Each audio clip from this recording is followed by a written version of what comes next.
This is the History of Portugal podcast, an Eat to My Own Beat podcast. New episodes every Friday. Check us out on our Facebook page, the History of Portugal podcast, on YouTube, as well as my website, www.eattomyownbeat.com. Welcome back. This is the History of Portugal, episode 115. Almoravid architecture. The Almoravid period, along with the subsequent Almohad period, is clear to be one of the most formative stages in Moroccan and Moorish architecture, establishing many of the forms and motifs of the style that were refined in the subsequent centuries. Manuel Cesar Perez remarks the Almoravids scaled back the Andalusi trend towards heavier and more elaborate decoration, which was developed since the Caliphate of Cordoba, and instead prioritized a greater balance between proportions and ornamental. Two centers of artistic production in the Islamic West before the rise of the Almoravids were Caron and Cordoba, both former capitals in the region and which served a source of inspiration. The Almoravids were responsible for establishing a new material capital of Marrakesh, which became a major center of the archaeological patronage thereafter. The Almoravids adopted the architectural developments of Al-Andalus, such as the complex interlacing arches of the Great Mosque of Cordoba and the Algeria Palace in Zaragoza, which is now introducing a new ornamental techniques from east, such as mercanus, which is a stalactite or honeycomb carving. After taking control of Al-Andalus in the Battle of Sarjas, the Almoravid sent Muslim, Christian, and Jewish artisans from Iberia to northern Africa to work on the monuments. The Great Mosque in Algiers, the Great Mosque of Tlemcen, and Al-Karawizin, which was expanded in 1135 in Fez, are important examples of the Almoravid architecture.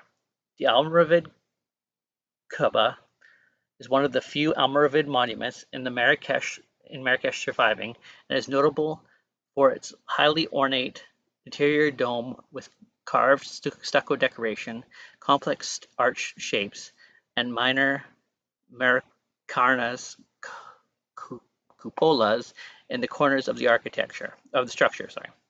The central have the expanded the Karawin Mosque, notably features the earliest full-fledged example of Americans vaulting in the Western Islamic world. The complexity of these Maracana's vaults are at such of the early state. Only several decades after the first simple Maracana's vaults appeared in distant Iraq has been noted by architectural historians as surprising. Another high point of the Almoravid architecture is the intricate ribbed dome in front of the mihrab in the Great Mosque of Tlemcen, which likely traces its origins to 10th century ribbed domes in the Great Mosques of Cordoba. The structure of the domes is strictly ornamental, consisting of multiple ribs of intersecting arches forming a 12-pointed star pattern.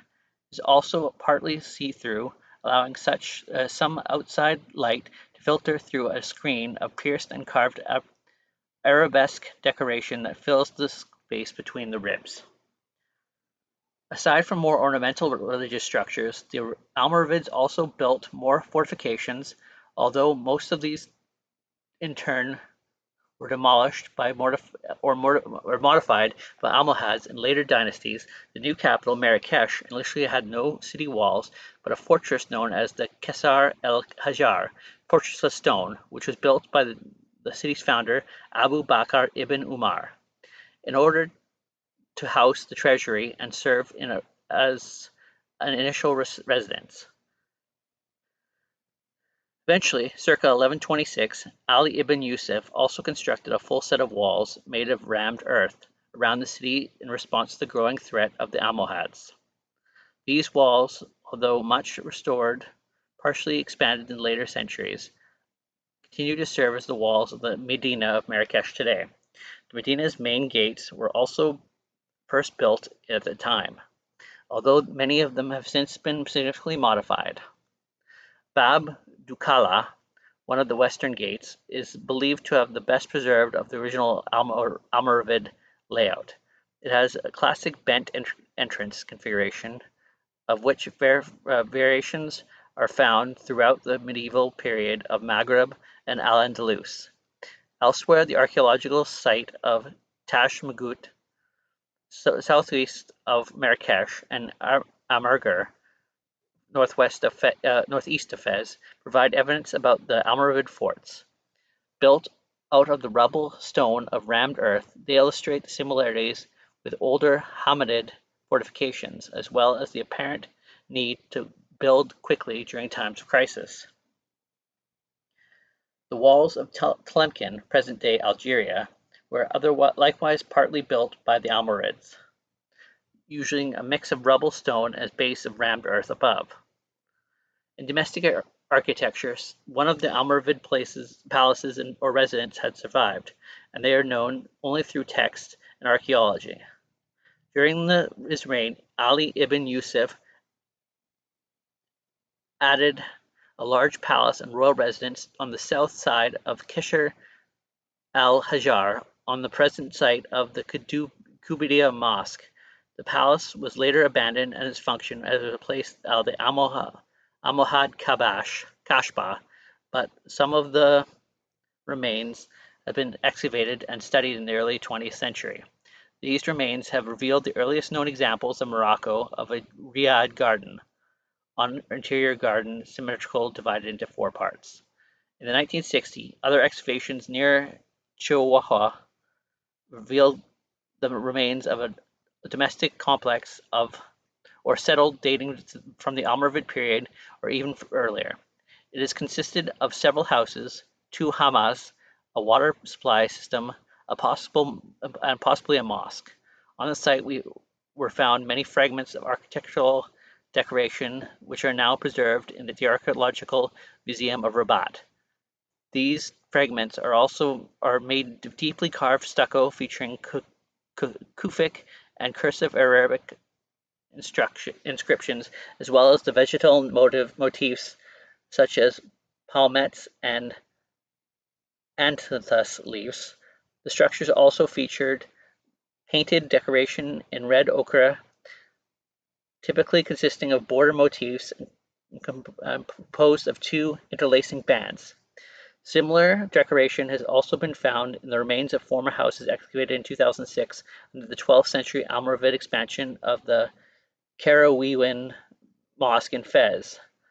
In addition to the usual border motifs, were larger interlacing geometric motifs, as well as Kufic inscriptions with vegetal backgrounds, all executed predominantly in red.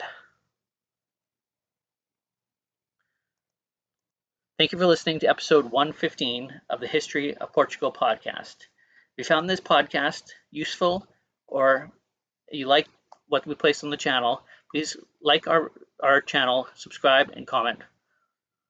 And until next time, keep eating to your own beat, take the road less traveled, and have a great day. Thank you for listening to the History of Portugal podcast, a Eat to My Own Beat podcast. New episodes every Friday. Get more information on the History of Portugal podcast on Facebook, YouTube, or wherever you get your podcasts. Check out www.eattomyownbeat.com for more information on our travels.